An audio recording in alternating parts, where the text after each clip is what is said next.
안녕하세요. 경매연소 조코치입니다. 아파트 낙찰가율이 점점 높아지고 있죠. 그만큼 실거주 수요가 많이 늘었다고 보이는데요. 그렇다고 해서 낙찰 받기가 힘들다 라고 생각하실 수 있지만 그만큼 또 기회가 있습니다. 그럼 최근 낙찰된 사례를 보면서 여러분들과 한번 이야기 나눠보도록 하겠습니다. 지금 화면으로 보이는 경매물건 같은 경우는 2024년 4월 2일 화요일날 낙찰이 된 물건인데요.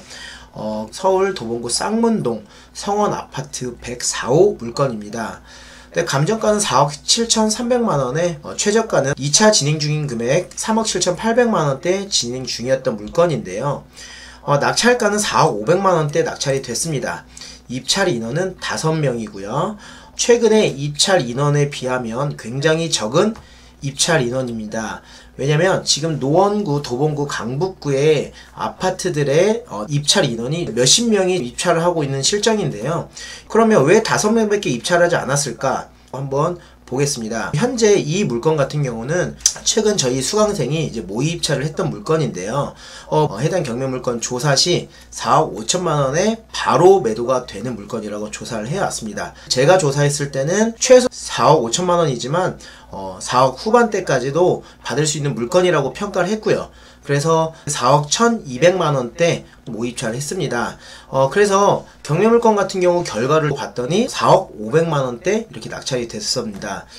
인원이 좀 적게 들어왔구나를 생각했습니다.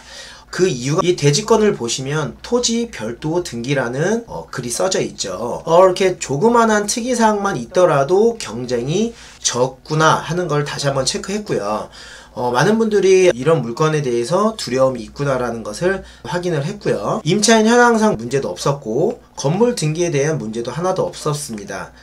토지 별도 등기가 있는데 왜 문제가 없느냐로 간단하게 설명드리면 토지 집합 건물에만 있는 이 토지 별도 등기인데요. 이 토지 별도 등기라는 건 대부분 대지가 있고 집합 건물이 있을 때 그 밑으로 지하철이나 또 우수관이나 이런 부분들 때문에 토지 별도 등기가 있고 지상권 설정이 돼 있는 경우가 있는데요. 그런 경우 같은 경우도 전혀 문제가 없습니다. 오히려 밑으로 지하철이 다닌다면 역세권이기 때문에 더 좋겠죠. 그래서 매도를 하거나 매수를 할 때도 전혀 문제가 되지 않습니다. 그리고 해당 경매물건 같은 경우도 토지 등기사항 문제도 없었고 그리고 매각 물건 명세서 상에도 특이한 사항이 없는 물건이기 때문에 항상 매각 물건 명세서를 확인해 보시라고 늘 말씀드리죠. 비고란에도 별 내용이 없고 이렇게 토지 건물 및 일괄 매각이라고 이렇게 있기 때문에 특별한 문제가 없어서 해당 경매물건 같은 경우는 그냥 입찰해도 되는 물건입니다. 이런 물건들에 대한 준비가 되지 않았기 때문에 입찰을 많이 하지 않는 것으로 보여지는데요. 이렇게 조그만한 특이사항만으로도 많은 분들이 입찰하지 않습니다. 그래서 위반 건축물, 그리고 토지 별도 등기, 그리고 대지권 미등기 이런 물건에 대해서 여러분들이 틈새가 있다라고 보시면 될 것 같고요. 그러면 해당 경매 물건이 시세가 4억 아니냐? 라고 말씀하시는 분도 있겠죠.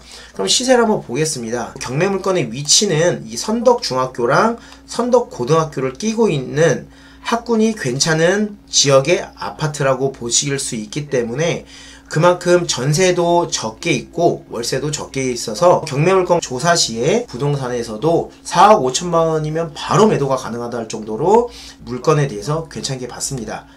하지만 다주택자 분들은 입찰하기가 힘들겠죠. 왜냐면 취득세가 좀 들어가기 때문에 낙찰가를 좀 낮춰야겠지만 무주택이나 그리고 1주택이신 분들은 이런 물건들을 충분히 도전해 볼만하고 낙찰을 받고 실거주 내지는 바로 매도도 가능한 물건이기 때문에 조그만한 특이사항이 있는 물건들도 한번 조사해 보시고 또 입찰하신다면 낙찰까지도 가능하고 충분히 낙찰가가 높지 않으니까요. 여러분들이 이런 물건 같은 경우는 가져가시더라도 충분히 시세 차익이 5천에서 1억까지도 날 수 있기 때문에 급하지만 않다면 실거주로 하고 2년 이후에 매도한다면 충분히 1억 이상 수익이 가능한 물건이니까요.